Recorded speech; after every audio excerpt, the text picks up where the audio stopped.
Meus amados irmãos e amigos, professores e alunos da Escola Bíblica Dominical, eu vos cumprimento com a santa e gloriosa paz do nosso amado Salvador Jesus Cristo. Eis-nos aqui mais uma vez para darmos continuidade ao estudo do primeiro trimestre de 2023, no qual estamos estudando sobre Aviva a Tua Obra, o chamado das Escrituras ao quebrantamento e ao poder de Deus. E, nesta oportunidade, estudaremos a lição de número 6, que tem como título O Avivamento no Ministério de Pedro.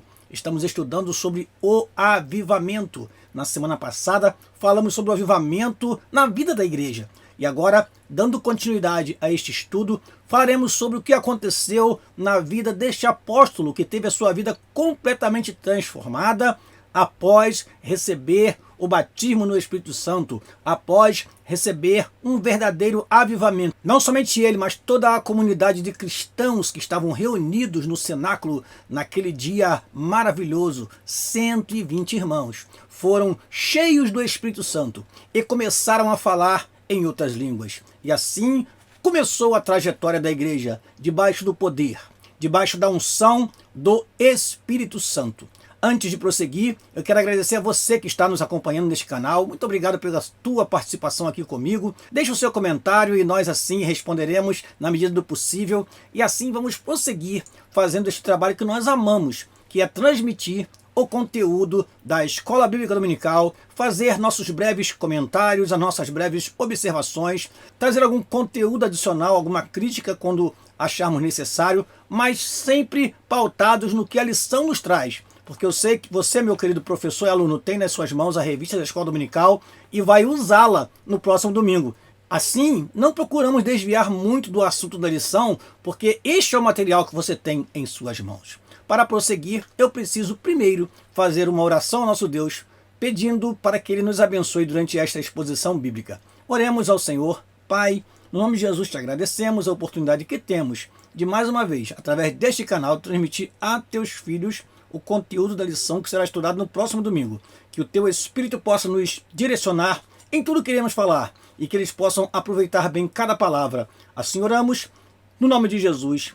Amém e amém. Vamos então, amados, começar com o nosso texto áureo. O nosso texto áureo se encontra em Atos dos Apóstolos, capítulo 2, versículo 14, que diz assim: Pedro, porém, pondo-se em pé com os 11, levantou a voz e disse-lhes: Varões judeus e todos os que habitais em Jerusalém, seja-vos isto notório e escutai as minhas palavras. Repetindo, Atos dos Apóstolos, capítulo 2, versículo 14, diz assim: Pedro, porém, pondo-se em pé com os 11, levantou a voz e disse-lhes: Varões judeus e todos os que habitais em Jerusalém, seja-vos isto notório e escutai as minhas palavras. A verdade prática diz o seguinte: a vida de um crente pode ser comparada entre o antes e o depois de um avivamento. Meu irmão, avivamento que não transforma o crente não é avivamento.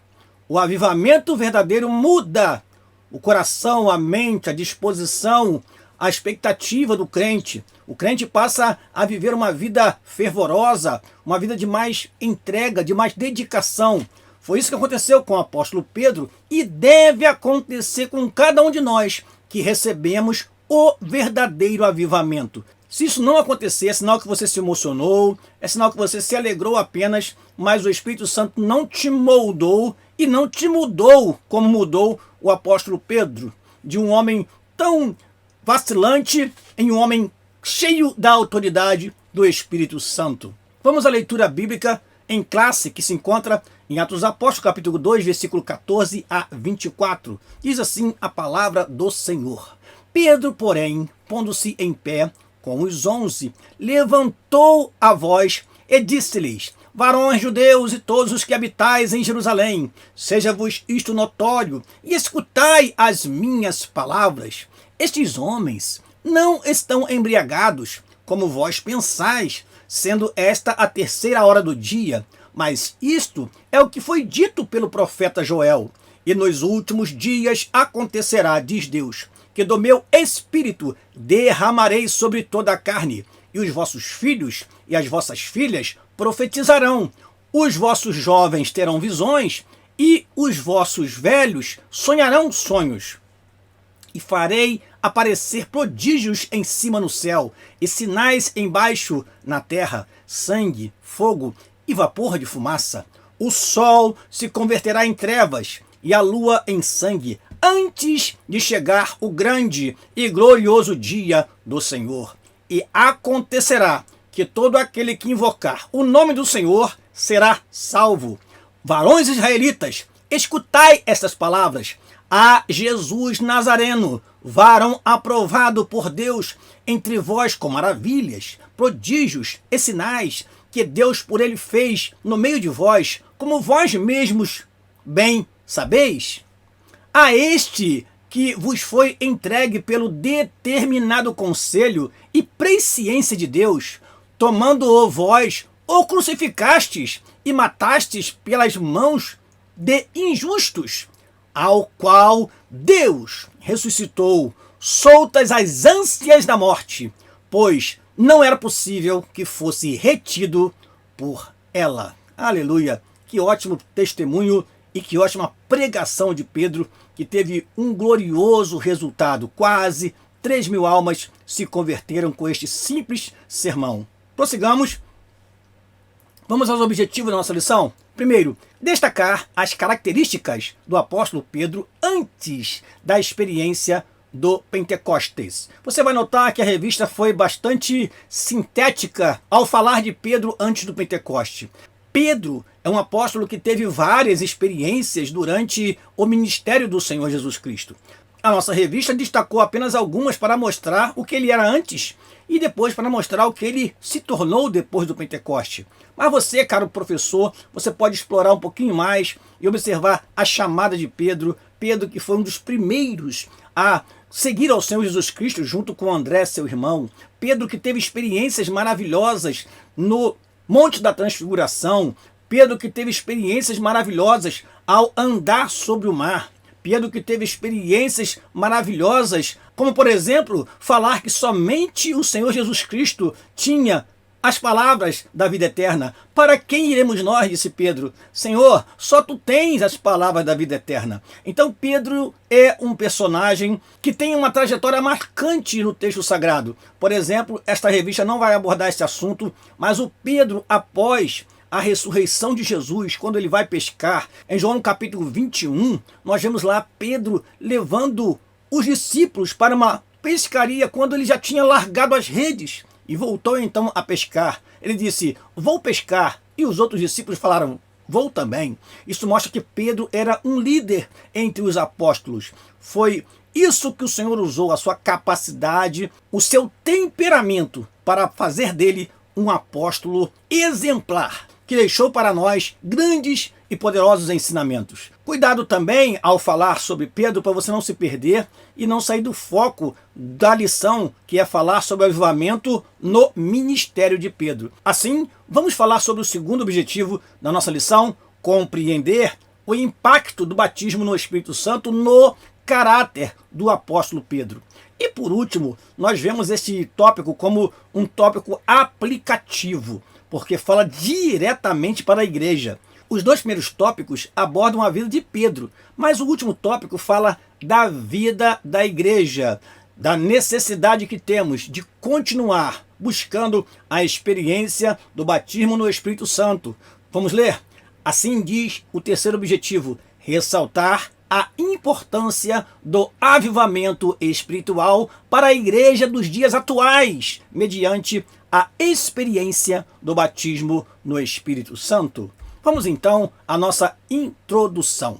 Nesta lição, veremos o protagonismo do apóstolo Pedro, um dos mais destacados discípulos de Jesus Cristo, em dois momentos de sua vida. Primeiro, antes de ser batizado no Espírito Santo, apresentava-se como um homem impulsivo, voluntarioso e espiritualmente débil. Segundo, depois do Pentecostes, foi transformado em um homem cheio de unção e revestido do poder do alto. temos preciosos ensinamentos para extrair dessa experiência na vida do apóstolo Pedro. Além de tudo que já disse aqui, o apóstolo Pedro deixou duas epístolas muito importantes para a igreja do Senhor. A primeira epístola falando dos ataques que vêm de fora da igreja, a perseguição, e a segunda epístola falando dos ataques que vêm de dentro da igreja, as heresias. Pedro deixou exemplos maravilhosos e ensinamentos preciosos para nós desfrutarmos em nossos dias. Vamos então ao primeiro tópico da lição, Pedro antes do Pentecostes. Como eu disse a você, a nossa revista destacou apenas alguns fatos para falar de quem era Pedro antes do Pentecostes. Vamos lá? As duas atitudes de Pedro. Vamos ler e explicar se for necessário. Certo dia, Jesus perguntou aos discípulos a respeito de como as pessoas o identificavam. Qual era a impressão das pessoas a respeito dele mesmo. Ele queria fazer uma sondagem através dos seus discípulos. Ora, os discípulos responderam. As respostas foram diversas. Uns entendiam que Jesus era João Batista, outros Elias, outros Jeremias, outros falavam que era um outro profeta. A partir dessas respostas, Jesus indagou-lhes a respeito da opinião deles acerca de sua identidade, tomando a palavra. E aí nós entendemos Pedro como um líder, porque ele sempre toma a iniciativa entre os discípulos do Senhor Jesus Cristo e depois vai fazer isso entre os apóstolos do Senhor Jesus Cristo, no livro de Atos dos Apóstolos. Tomando a palavra, Pedro respondeu prontamente: Tu és o Cristo, o Filho do Deus vivo. E Jesus, respondendo, disse-lhe: Bem-aventurado és tu, Simão Bar-Jonas. Bar-Jonas significa filho de Jonas. Porque não foi carne e sangue quem te revelou, mas meu Pai que está nos céus. Certamente, com uma palavra dessa, o que aconteceu? Pedro deve ter se sentido gratificado, até mesmo lisonjeado com a resposta de Jesus a seu respeito diante dos outros discípulos. Ora, eu recebi uma revelação que os outros não receberam. Ou, simplesmente, ele tomou a iniciativa e falou o que os outros também pensavam. Mas naquele momento ali, ele pode ter se sentido gratificado. E aí diz o texto sagrado que imediatamente após esse episódio, Pedro recebe uma reprimenda de Jesus. Nosso Senhor havia dito que ele iria para Jerusalém e padeceria nas mãos dos religiosos, mas ressuscitaria ao terceiro dia. Em seguida, o mesmo Pedro retrucou: Senhor, tem compaixão de ti mesmo, de modo nenhum te acontecerá isso. De pronto, Jesus o repreendeu. Para trás de mim, Satanás, que me serves de escândalo, porque não compreendes as coisas que são de Deus, mas só as que são dos homens. Como deve ter sido desconfortável para Pedro ouvir uma pesada reprimenda após uma palavra de aprovação. Eu lembro aqui de algo que não está na lição, mas é bom lembrar que o próprio apóstolo Pedro, no momento da prisão de Jesus, ele usou de uma espada para cortar a orelha de um soldado chamado Malco. Ou seja, Pedro mais uma vez tomando uma atitude precipitada por causa da imprudência. E o Senhor Jesus precisou intervir e curar a orelha do soldado diante da imprudência, da falta de equilíbrio deste homem chamado Pedro. Naquele momento em que Jesus estava sendo preso, ele agiu de modo completamente contrário ao que o Senhor Jesus Cristo havia lhe ensinado durante 3 anos e meio. Então, Pedro é este personagem que, em um momento, está andando por cima das águas. Quando o Senhor Jesus Cristo convida: Vem, Pedro, o Senhor mesmo, vem sobre as águas. E assim ele anda sobre as águas. E naquele momento ele olha para o mar, olha para o vento e afunda. Porque, apesar de ter fé para andar sobre as águas, ele perdeu a fé a olhar o vento, a olhar o que estava acontecendo ao seu redor. Deixou de olhar para Jesus e assim já ia afundando no mar. O Senhor Jesus Cristo o resgatou. Então, este é o homem que nós estamos estudando. Um homem chamado Pedro, de atitudes completamente contraditórias, em um mesmo instante, como aconteceu neste fato que está relatado na revista da Escola Dominical, que nós apresentamos, mostramos para você aqui, meu caro professor e aluno da Escola Bíblica Dominical. Prosseguindo, vamos para o segundo item do primeiro tópico. Pedro nega Jesus 3 vezes. Pedro afirmou que jamais negaria o Senhor, e Jesus lhe diz que ele o negaria 3 vezes. A primeira vez, negou-o diante de uma criada. Isso está em Mateus capítulo 26, versículo 69 e 70. A segunda vez, diante de outra criada, que dissera que o vira com Jesus. Interessante, meus amados irmãos, que Pedro tinha sido moldado pelo Senhor Jesus Cristo até na sua fala. O que disseram a respeito dele foi o seguinte: a tua fala te denuncia que você andava com ele. Irmãos, quando nós andamos com Jesus, a nossa fala fica parecida com a fala de Jesus. Quando nós andamos com Deus, nós procedemos como filhos de Deus. Pedro estava já falando como seu próprio Senhor e não poderia esconder a sua identidade. E por último, a terceira vez, Pedro negou Cristo diante de várias pessoas, praguejando e jurando, é o que diz a revista da Escola Dominical. Em algumas versões, nós temos que praguejando e jurando é dizendo que ele negava a todo custo que era um dos seguidores de Jesus. Depois desse momento, o galo cantou. Pedro sentiu profundo arrependimento. Nosso Senhor, todavia, não o desprezou. Pelo contrário, quando ressuscitou, o anjo disse às mulheres que fossem dar a boa nova a seus discípulos, e o nome de Pedro foi destacado. Vá e fale para os discípulos e a Pedro. Meus amados irmãos, eis um conselho interessante. Devemos ter o cuidado de não descartar pessoas por causa de alguma falha, pois Deus pode restaurar o espiritualmente fraco. Algo interessante eu queria trazer para você neste momento, caro professor e aluno da Escola Dominical, a respeito da expressão "o galo cantou". Eu quero que você entenda que muitos estudiosos da Bíblia hoje estão afirmando, e nós precisamos pesquisar e olhar bem, dizendo que não havia galo naquele momento na cidade de Jerusalém. Por quê? Porque está aqui a última informação desta frase, vou até começar pelo final. Havia uma regra na lei judaica, segundo a qual era ilegal ter galos e galinhas na cidade santa, porque eles sujavam as coisas santas. O que é o cantar do galo? O canto do galo era uma divisão do tempo romano, indicando o fim da terceira vigília, cerca de 3 horas da madrugada. O que acontecia?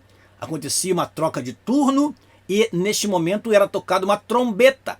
Era o toque da trombeta dos soldados romanos que anunciavam a troca de turno, da escolta que fazia a guarda da fortaleza de Antônia, que acontecia no final da terceira vigília da noite. Então, esse cantar do galo deve ser entendido não como um cantar de um animal, de um galo. E alguém vai dizer assim: mas pastor Daniel, em Marcos diz que antes que o galo cante 2 vezes, sim, porque era comum também tocar a trombeta mais de uma vez em tempos de festa. E naquele momento que Jesus estava sendo julgado, havia muitas pessoas em Jerusalém por causa da ocasião da Páscoa. Então, alguns estudiosos dizem que o cantar do galo não é um animal cantando, e sim a troca de turno, que era marcada por uma trombeta. E assim os soldados eram avisados naquele momento da troca de turno. E as pessoas entendiam aquele horário como 3 horas da manhã. É uma curiosidade muito interessante falar sobre isso. Vamos para o segundo tópico da nossa lição: Pedro após o Pentecostes. Primeiro item: Pedro batizado no Espírito Santo. Após ser batizado no Espírito Santo, Pedro tornou-se outro homem. Devido ao espanto das pessoas diante daquele fenômeno espiritual, o apóstolo dos judeus levantou a voz e com eloquência falou a respeito da promessa de Deus proferida pelo profeta Joel, dizendo: do meu espírito derramarei sobre toda a carne. A pregação do apóstolo Pedro teve tão grande impacto sobre os ouvintes que muitos deles, compungidos no coração, indagavam-lhe a respeito do que deveriam fazer. Assim, Pedro concluiu sua calorosa pregação, apelando para que se arrependessem e fossem batizados em nome de Jesus Cristo para receberem o dom do Espírito Santo. Atos 2:38. Resultado, quase 3.000 almas foram batizadas, se converteram e foram batizadas. E é interessante dizer para os irmãos que quando somos avivados, a pregação se torna uma pregação avivada. Quando somos avivados, o louvor passa a ser um louvor avivado. Pedro, então, agora, ele se tornou de um pescador a um pregador. Pregador eloquente, que fazia com que multidões viessem ao encontro do Senhor Jesus Cristo. A convicção de Pedro, a certeza que ele tinha da sua vocação, contrastava com aquele Pedro que anteriormente se mostrava tão vacilante, tão espiritualmente fraco, mas agora restaurado pelo Senhor, depois daquele diálogo que o Senhor teve com ele: Pedro, tu me amas, Pedro, tu me amas, Pedro, tu me amas. Ali o Senhor estava restaurando Pedro e futuramente o encheria do Espírito para que ele pudesse ser o pregador eloquente que foi em Atos no capítulo 2. Prosseguindo, segundo item do segundo tópico, Pedro e a cura do coxo. Juntamente com João, Pedro chegou à porta formosa do templo em Jerusalém. Eles viram um paralítico pedindo uma esmola. Em lugar de dar-lhe o que pedia, cheio do Espírito Santo, o apóstolo ordenou que o paralítico se levantasse e andasse em nome de Jesus Cristo. Eu sei que você conhece essa passagem, mas eu vou repetir para você. Não tenho prata nem ouro, mas o que tenho, isso te dou. Em nome de Jesus Cristo Nazareno, levanta-te e anda. E diz a palavra de Deus que aquele homem curado entrou no templo, saltando e louvando a Deus. Ora, isso causou um grande espanto entre os que ali estavam, porque aquele homem era conhecido. Aquele homem não era um estranho. Aquele era um milagre verdadeiro, porque eles conheciam aquele homem que estava sempre à porta do templo. Mas agora, com a autoridade do Espírito Santo, Pedro e João realizam aquele milagre em nome de Jesus. Logo depois, o apóstolo Pedro aproveitou a ocasião do milagre. Isso é interessante, irmão, porque o milagre atrai multidão. E quando a multidão vem, é pregar a palavra. O apóstolo Pedro aproveitou a ocasião do milagre para pregar a respeito da morte e da ressurreição de Cristo, enfatizando que o enfermo recebeu perfeita saúde em nome de Jesus. Terceiro item do segundo tópico, Pedro avivado em outras ocasiões. Veremos aqui outros milagres realizados por este apóstolo. O avivamento do Espírito Santo na vida de Pedro foi notório em outras ocasiões. O número de pessoas que aceitaram a Jesus e faziam parte da igreja chegou a quase 5.000 pessoas. Eu troquei um pouco o texto que está na revista, mas tem o mesmo significado, apenas para a melhor compreensão daqueles que leem e daqueles que ouvirem a nossa aula aqui. Esse fato teve repercussão junto ao Sinédrio, o tribunal religioso dos judeus. Os apóstolos foram interrogados pelo sumo sacerdote sobre com que autoridade eles faziam milagres, quando responderam com ousadia que era em nome de Jesus Cristo, a quem os judeus crucificaram injustamente. Pedro ousadamente falou que ele fazia milagre em nome do Jesus que eles haviam crucificado, que eles haviam condenado à morte. E diz mais a nossa revista: após serem liberados da prisão, Pedro e João reuniram-se com os demais discípulos e relataram o ocorrido. Fizeram uma oração e até o lugar no qual eles oraram tremeu. Em Lida, houve um grande avivamento. Quando Pedro ali chegou, orou por um homem chamado Enéas, que estava paralítico há 8 anos. Enéas foi curado e por isso houve muitas conversões ao Senhor. Veja que os milagres, irmãos, têm essa finalidade. Os milagres fazem com que as pessoas tenham a sua fé ativada e assim pregamos a mensagem de salvação. Nós não devemos seguir a milagres, mas os milagres vêm como confirmação da palavra pregada e também como uma forma de estimular a fé e fazer com que as pessoas sejam atraídas ao Evangelho. Quantas pessoas estão na igreja hoje porque receberam o milagre da parte de Deus? Porque um parente seu recebeu um milagre da parte de Deus, ele agora é testemunha viva do Senhor Jesus Cristo, porque um milagre aconteceu na sua vida, na sua família. E assim o Evangelho continua sendo pregado e Deus continua confirmando a palavra com os sinais que se seguem. Por último, por sua oração, Dorcas ressuscitou dentre os mortos em Jope. Veja, irmãos, que maravilha! Pedro andou com Jesus e viu por 3 vezes Jesus ressuscitar mortos. Jesus ressuscitou a filha de Jairo. Jesus ressuscitou o filho da viúva da cidade de Naim. Jesus ressuscitou a Lázaro. E agora Pedro, com a autoridade do Senhor Jesus, ressuscita Dorcas e traz esta mulher de volta para aquela comunidade que chorava a sua perda. Isso mostra que um crente cheio do poder realiza os mesmos milagres que Jesus Cristo fez. E ele disse que faríamos maiores ainda, porque ele ia para o Pai. Portanto, precisamos ter uma vida avivada, despertada. Não podemos ser crentes formais, não podemos ser crentes sem o fogo do Espírito. Precisamos buscar renovação espiritual, avivamento, para que os milagres aconteçam através de nós. Terceiro e último tópico da nossa lição, a igreja de hoje e o avivamento do Pentecostes. Muito bem. Primeiro item do terceiro tópico, a igreja atual e o Pentecostes. O Senhor Jesus previu que antes da sua volta haveria uma grande falta de fé.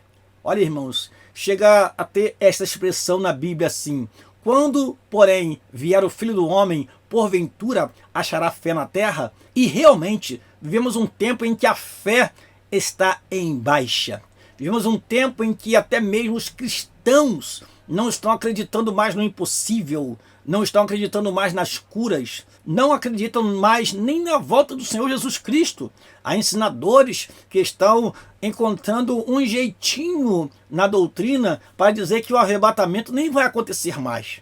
Nós estamos vivendo uma crise, a crise chamada apostasia, abandono da fé. E muitos estão sendo levados a viver uma vida simplesmente formal, uma vida cristã oca, vazia. E nós precisamos ter a nossa fé ativada, despertada e continuar pregando o evangelho de poder, e assim os milagres continuarão acontecendo. Diz mais a nossa revista: num tempo como esse, a necessidade de um grande avivamento é imensa. Segundo a Bíblia, só pode haver um tempo de avivamento nos dias presentes se os crentes, eu e você, buscarem o derramamento do Espírito Santo como no dia de Pentecostes. Não tem outra solução, meu amado irmão. Não tem outra solução, meu amado professor e aluno. Nós precisamos buscar o verdadeiro avivamento e estar debaixo da unção de Deus para vermos as coisas sendo transformadas